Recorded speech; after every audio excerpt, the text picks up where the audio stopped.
எல்லாருக்கும் பிரியாணி சாப்பிடணும், பிட்சா சாப்பிடணும்னு சொல்லிட்டு கிரேவிங்ஸாக இருக்கும். பட் சில பேருக்கு தான் ரச சாதம் சாப்பிடணும், இல்லைனா பழைய சாதம் சாப்பிடணும்னு கிரேவிங்ஸ் இருக்கும். அதே மாதிரி எனக்கு கொஞ்ச நாளாக தக்காளி தொக்கு சாப்பிடணும்னு ரொம்ப கிரேவிங்ஸாக இருந்தது. சப்பாத்திக்கு இல்லை, சாதத்துக்கு.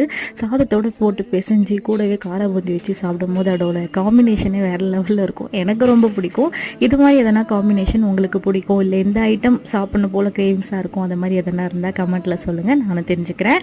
ஸோ இன்றைக்கி வந்து தக்காளி தொக்கு தான் காலையிலேயே ரெடி பண்ண ஆரம்பிச்சாச்சு. கொஞ்சம் குவான்டிட்டி அதிகம் தான். எதுக்காகன்னு பார்த்தீங்கன்னா ஈவினிங் வந்து சப்பாத்தி போடலாம் சொல்லிட்டு சரி ஒரேடியாக பண்ணிக்கலாம், இப்போ கொஞ்சம் எடுத்துகிட்டு மீதி வந்து ஈவினிங் போட்டுக்கலாம் அப்படின்னு சொல்லிட்டு செய்ய ஆரம்பிச்சாச்சு.